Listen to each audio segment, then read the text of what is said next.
Masechet Baba Metzia, traité Baba Metzia, Davdalet, feuille numéro 4, nous sommes à la seconde ligne. Et là, Rapapa, c'est pourquoi Rapapa dit, Atemi Gilgul Shua de Echad. Il apprend par un argument a fortiori, à partir d'un serment qui est entraîné par un autre, lorsque un témoin vient témoigner sur une affaire financière à l'encontre d'une personne, celle-ci doit jurer, et son serment peut entraîner un autre serment sur une autre affaire. Et donc si déjà ce témoin peut entraîner ce serment, à plus forte raison dans notre cas où il y a deux témoins. Et l'Agmara dit, c'est différent dans le cas d'un serment qui est entraîné par le témoignage d'un témoin, parce que c'est un serment qui entraîne un autre serment. Thomas Beridim de Mammon, Kamer Chayve, alors que quand deux témoins viennent témoigner contre une personne, ils entraînent le paiement d'argent. Et qui te dit que le paiement d'argent peut entraîner un serment sur le reste? La Gemara dit, Piv Yochiach, on apporte la contre-preuve de l'aveu qui entraîne un serment sur le reste qui n'a pas avoué. La Gemara dit, Piv Shekhen Racha. Oui, mais l'aveu d'une personne est plus fort parce que il ne peut pas être contredit. Et la Gemara dit, on apportera la contre-preuve du témoin seul, chez Yeshto Berak Racha, qui peut être contredit, ou Mechayvo Shua, et son témoignage entraîne de devoir jurer. Et la Gemara dit, oui, mais le cas du témoin unique est différent parce que c'est sur ce qu'il témoigne qu'on jure. Thomas Beridim Shalma chez Kafar ou Nishba. Alors que dans le cas des deux témoins, c'est sur ce qui a été renié qu'il devrait jurer. Piv Yochiach. Alors on apporte une preuve de l'aveu. Vechazaradin. Et ainsi, on reprend à nouveau le cycle des arguments. L'oreizé kéreizé, veloreizé kéreizé. Et donc, en conclusion, les règles de l'un ne sont pas comme les règles de l'autre, c'est-à-dire que l'aveu a certaines règles que n'a pas le témoin unique, et inversement, hatzal hachavé shebahen, mais le point commun des deux, shal detana ou kfira en ba'in, qu'ils viennent dans un cas d'argument et de dénégation, venishba, et dans les deux cas, il doit prêter serment. Afani aviedim. Donc, je peux en déduire également pour le cas du témoignage de deux témoins, qui viennent dans un cas d'argument et de dénégation, venishba, et qu'on demandera qu'ils jurent sur le reste. Oui, mais le point commun des deux cas vus précédemment, c'est que la partie défenderesse n'est pas considérée comme un menteur, puisque dans un cas, il a avoué, dans le cas de l'aveu, et dans l'autre, dans le cas du témoignage d'un témoin unique, il ne peut pas être considéré comme un menteur si il dénie ce témoignage. Thomas Beridim, alors que dans le cas des deux témoins qui ont témoigné, chez Ken Urzak Kafran, c'est différent, parce que il a déjà été considéré comme menteur, puisqu'il avait dénié ce sur quoi les témoins ont témoigné. Et donc, qui dit qu'on peut le croire avec un serment? Et l'Agmara dit Beridim Urzak Kafran, est-ce que parce qu'il y a eu un témoignage de deux témoins, il serait considéré comme un menteur? Ve'amar Ravidi Baravin, Amar Afrizda. Voilà que Ravidi Baravin a dit au nom de Afrizda. Hakofer Bemilva, celui qui renie d'avoir emprunté, même si deux témoins sont contre lui, Kacher le Hidout, il reste apte à pouvoir témoigner, n'est pas considéré comme un menteur, parce que il est possible qu'il l'ait fait parce qu'il avait pas d'argent pour rembourser, mais il compte rembourser. Mais Picadon, par contre, s'il renie qu'on lui a déposé un objet alors que des témoins ont par la suite témoigné que c'était vrai, qu'on lui avait déposé l'objet, pas sous là, il doute. Là, il est inapte à pouvoir témoigner, puisqu'il a menti et renié le paiement, alors que l'objet était chez lui, et qu'il ne pouvait pas dire qu'il n'avait pas de quoi payer. Et la pari rachi. C'est pourquoi il faut dire l'argument autrement. Que les deux cas en question ont un point commun, qu'il n'y a pas de sanction si ils ont été contredits totalement, parce que des témoins ont dit que ce jour-là, ils étaient avec eux. Tomar Beredim, alors que dans le cas des témoins, chez Eshtan Betorat Hazama, dans ce cas-là, ils sont sanctionnés, ils doivent rembourser eux-mêmes. Donc, ce cas est moins fort et qui nous dit que il entraîne un serment. La Gemara dit Halokashia, ça c'est pas une question. Rabbi Chia Torat Hazama lo parir. Rabbi Chia n'est pas d'accord avec cet argument de dire que il y a sanction ou pas dans ce cas-là, puisque malgré tout, dans le cas du témoin unique, on peut quand même le contredire de cette manière, et s'il ne doit pas rembourser, c'est parce que justement son témoignage est moins fort. Et là, des kamar, tanatuna. Seulement, le fait que Rabbi Chia a apporté une preuve de notre Mishnah, midame, est-ce que le cas de notre Mishnah ressemble à son cas à lui? Hatam, dans son cas à lui, le malveit les sahadé, pour le créancier, il y a des témoins, pour la moitié de ce qu'il a demandé, les lovelet les sahadé. Et pour l'emprunteur, il n'y a pas de témoin du tout. De l'homme à cycler, vélomidé, pour dire que il ne lui a pas emprunté du tout. Dei a voulu sahadé, de lové, de l'homme à cycler, vélomidé, car si l'emprunteur avait des témoins qu'il ne lui devait rien du tout, l'obaï Rabbi Chia l'ishtaboué, Rabbi Chia n'aurait pas demandé qu'il prête serment. Aha, alors que chez nous, dans le cas de notre Mishnah, de la même manière que nous pouvons témoigner sur l'un, puisqu'il tient une partie du vêtement, que la moitié est à lui, nous pouvons aussi témoigner sur l'autre qui tient l'autre moitié du vêtement, que c'est à lui. Et malgré tout, on leur demande à tous les deux de prêter serment. Et donc forcément, c'est un serment tout à fait différent qui provient d'une institution rabbinique, comme on l'avait dit précédemment. Et là, qui itmar betanatuna aïdar de Rabbi Chia itmar.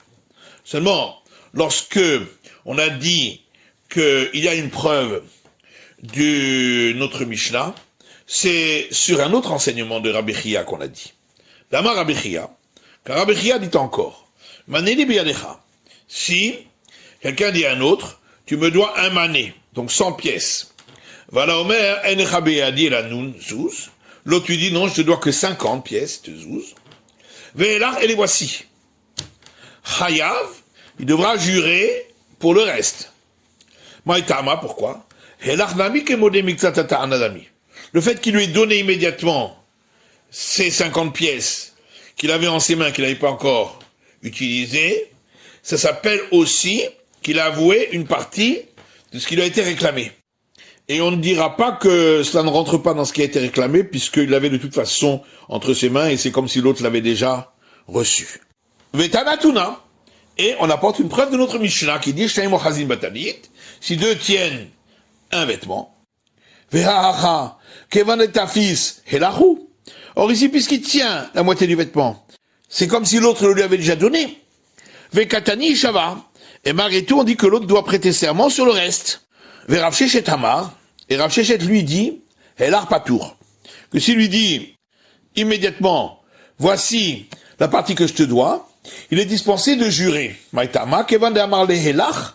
Pourquoi? Parce qu'étant donné qu'il lui a dit immédiatement, voici ce que je te dois, Hanezouze de Kamode Begavaihu, cet argent qu'il a avoué, que Mandenakit le Malvé d'Ami, c'est comme si le créancier les avait déjà reçus. Benachamishi et Malomodé. Et sur le reste des 50 autres pièces, il n'y a pas eu d'aveu du tout. Donc il n'y a pas eu d'aveu sur une partie de ce qui lui avait été réclamé. C'est pourquoi il n'a pas prêté serment. ou le Rav Sheshet Kaché Matitin.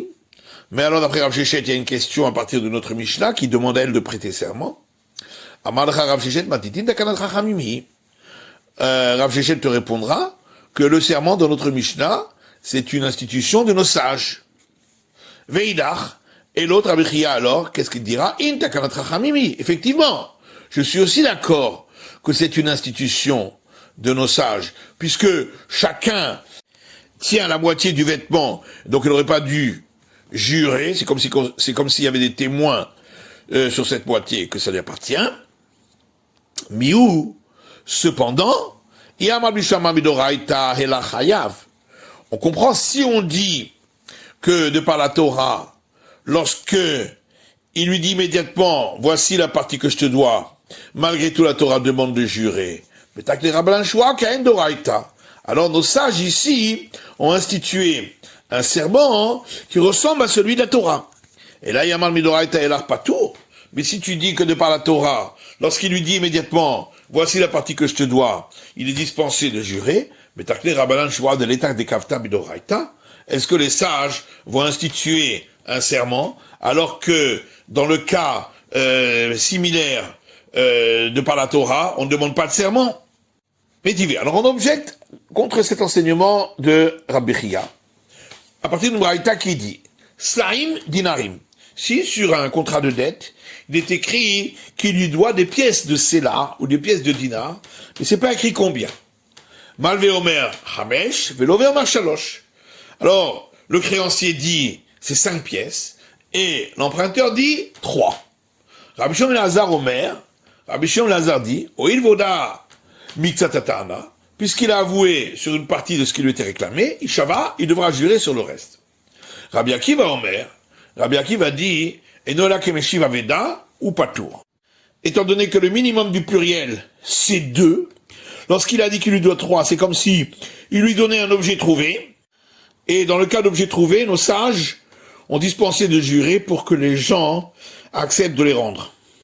Et la Gemara dit, Katanimiat, en tout cas on voit dans cette braïta, Rabbi Shimon Lazar Omer, que Rabbi Shimon Lazar dit, Oil veoda mixatatana, que puisqu'il a avoué sur une partie de ce qui lui était réclamé, Ishava il devra jurer. Ta madame Shalosh, hashtaim patour. Et on peut en déduire que c'est seulement parce que il a dit qu'il lui devait 3 pièces. S'il lui avait dit 2 alors, il serait dispensé de jurer. Et pourquoi? Forcément parce que, étant donné que 2, c'est comme si c'était écrit sur le contrat, puisque le minimum du pluriel c'est 2. Or, ce qui est écrit sur le contrat, c'est comme si il le lui donnait immédiatement. Et donc on a une preuve d'ici. Et là, pas tour, que quand il donne immédiatement une partie, il est dispensé de jurer sur le reste. Donc, question contre Rabbi Chia. La Gemara dit non. On peut toujours dire que s'il lui avait dit qu'il lui devait 2, il serait aussi passible de devoir jurer. Alors pourquoi la Braïta, pendant un cas où il a dit qu'il lui devait 3, la Poukémé de Rabbi Akiva, c'est pour exclure l'avis de Rabbi Akiva, de Amar Meshiva Vedave ou Patour, qui a dit que dans ce cas-là, il est considéré comme celui qui rend un objet trouvé, et il est dispensé de jurer. C'est pourquoi Rabbi Shimon Lazar vient nous apprendre que non, il est considéré comme celui qui a avoué une partie de ce qui lui avait été réclamé, et il doit jurer.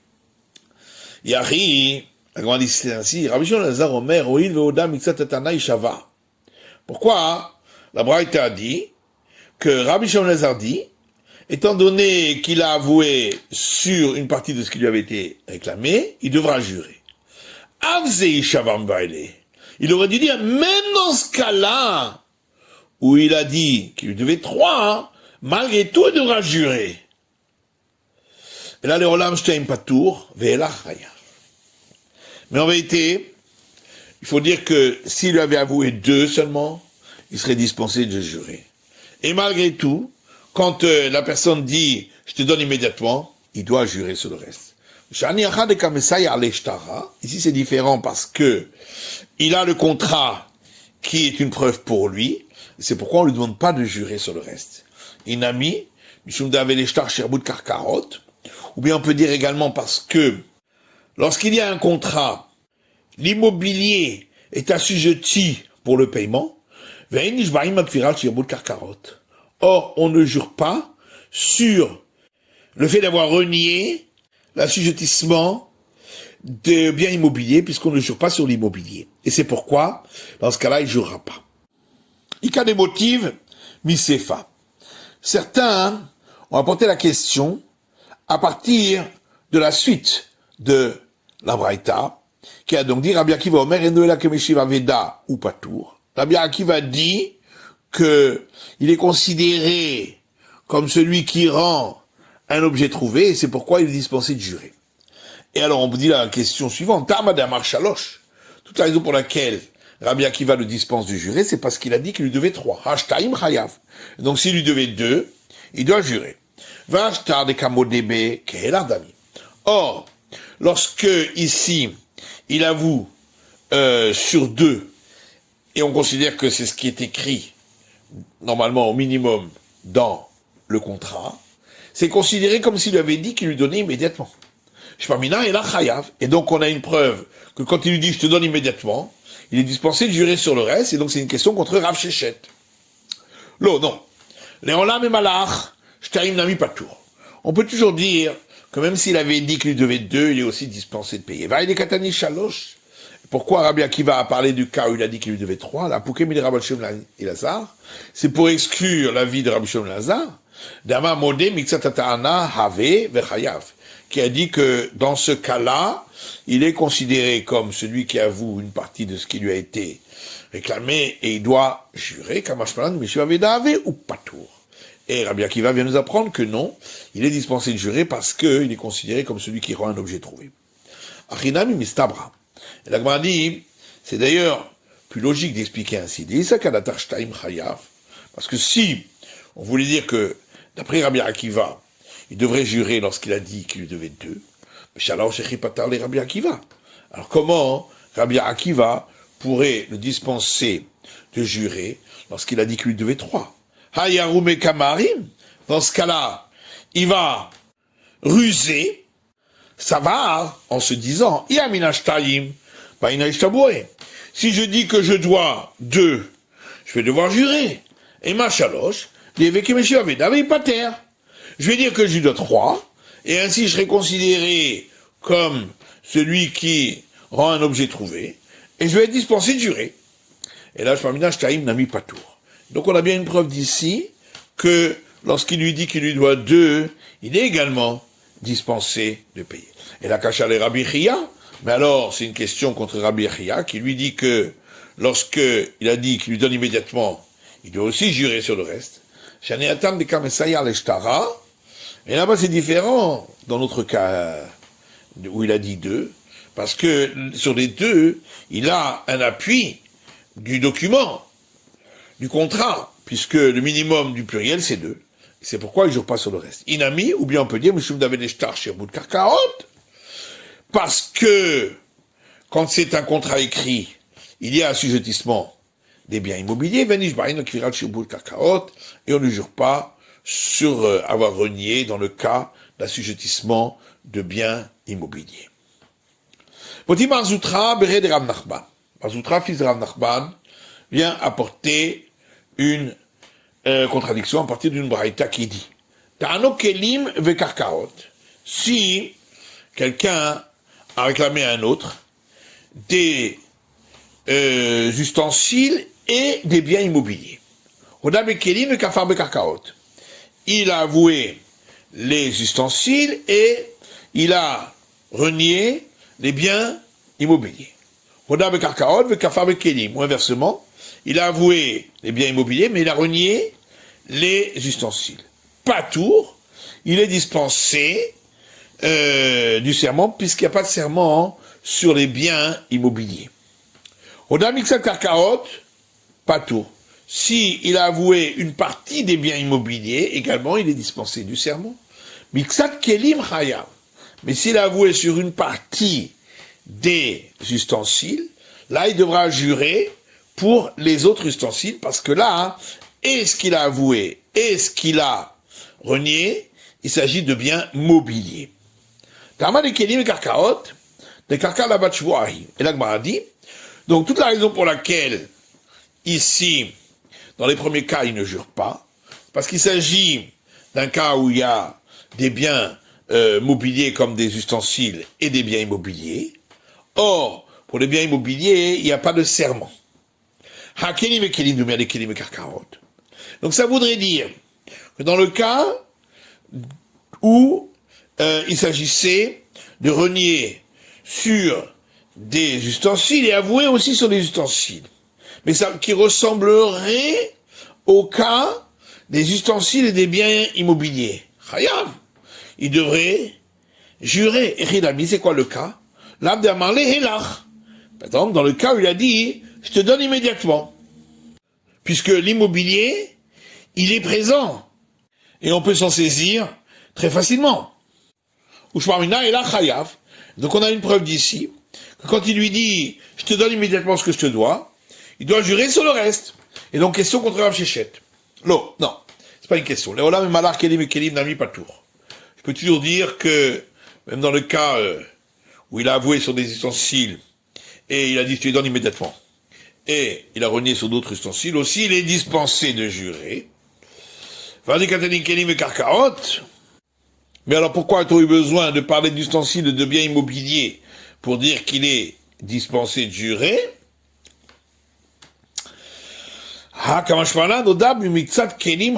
C'est pour m'apprendre que dans le cas où il aurait avoué une partie des biens mobiliers, des ustensiles, il devrait jurer sur le reste et même,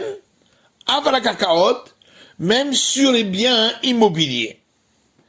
Et la Gouadima Kamashpalanzokekin. Alors qu'est-ce qu'on vient nous apprendre? Que un serment entraîne un autre serment sur les biens immobiliers. Tanina, et ça on le voit déjà dans une Mishnah. Zokekin anechassim she'enem acharayut et anechassim she'eshten acharayut lishava alehen. Il y a une Mishnah qui dit, dans le traité Kiddushin, que les biens qui ne constituent pas une garantie, c'est-à-dire les biens mobiliers, lorsqu'on doit jurer sur eux, ils entraînent aussi de devoir jurer sur les biens qui constituent une garantie, c'est-à-dire les biens immobiliers. Dans notre Mishnah à nous, qu'on avait rapporté, c'est là qu'on a enseigné pour l'essentiel cet enseignement. Là-bas, dans le traité Kiddushin, c'était juste en passant que cet enseignement a été rapporté, puisque là-bas on parle surtout des notions d'acquisition, et non pas de serment. C'est la fin de l'étude du Daf Dalet, de la feuille numéro 4.